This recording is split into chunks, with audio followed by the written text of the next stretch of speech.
If you wear a Garmin, Apple Watch, Whoop, or Oura Ring to bed at night, there's a good chance your device has been quietly measuring one of the most important longevity metrics available every night while you sleep.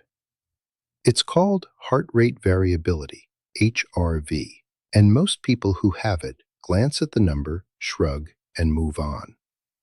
This is post 3 of The Numbers Don't Lie. Today we talk about what HRV actually is, why it matters more after 50 than most people realize, and how to start using it to train smarter, not just harder. Your heart does not beat like a metronome. If you're healthy, the time between consecutive heartbeats varies slightly, sometimes a fraction of a second longer, sometimes shorter. This variation is not a flaw, it's a feature controlled by your autonomic nervous system, the system that regulates heart rate, stress response, and recovery below conscious awareness.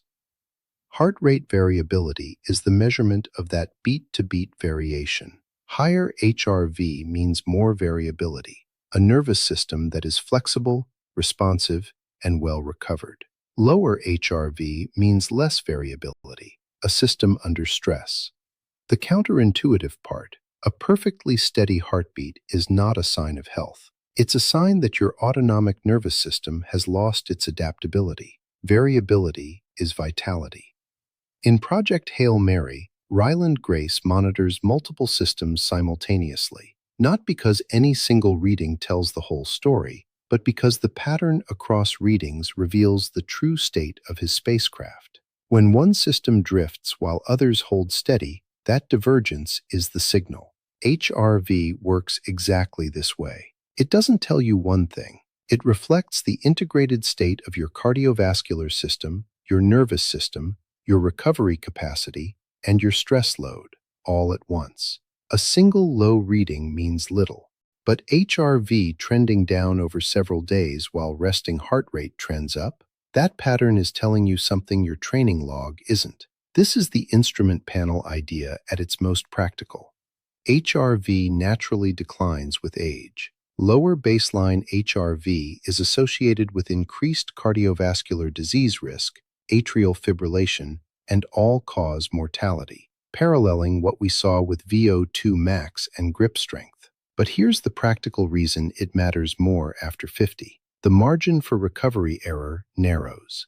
Younger athletes can train hard, sleep poorly, and bounce back within a day. After 50, those same inputs stack, and HRV is one of the most sensitive early warning systems for detecting when your body is accumulating more stress than it can process. The goal isn't just to train hard, it's to train smart. HRV helps you make that distinction in real time. What drives HRV down? Poor sleep, the single most reliable suppressor. Overtraining without adequate recovery. Alcohol, even 1 to 2 drinks. The effect is measurable and dose-dependent. Acute illness, often before other symptoms appear. Chronic stress. Dehydration. What drives it up? Consistent Zone 2 cardio, the same training tool that improves VO2 max. Sleep quality improvements, which produce measurable HRV gains within days. Stress management practices that activate the parasympathetic nervous system. Well-programmed resistance training with recovery built in. If your HRV is low and you can't identify a training reason, look at that suppressor list before adding intensity. If you have a wearable, it's likely already measuring this overnight. Check your app. Look for HRV in your sleep or recovery data.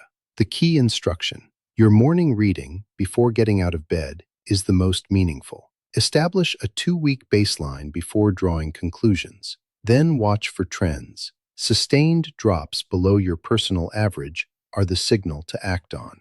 Reference ranges for adults over 50 typically fall between 25 and 55 milliseconds overnight, with higher generally better. But your personal baseline matters far more than any population average. HRV is highly individual. Every morning I check my HRV before deciding how to approach training. At or above baseline, I train as programmed. 10 to 15% below, I consider modifying the session. Significantly below for 2 or more consecutive days, I treat it as a recovery signal and act on it. This is instrument reading in practice. The goal isn't to maximize any single session. It's to maximize the entire arc of the program. Your action this week. Open your device's app tonight and find your HRV data. If it's been tracking, look at the last 2 weeks and find your personal average. That's your baseline. Start reading it alongside your training.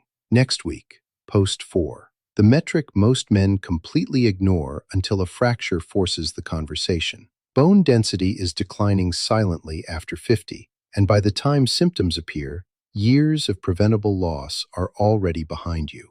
I'm Marty at VirtaFitness. I'll see you next week.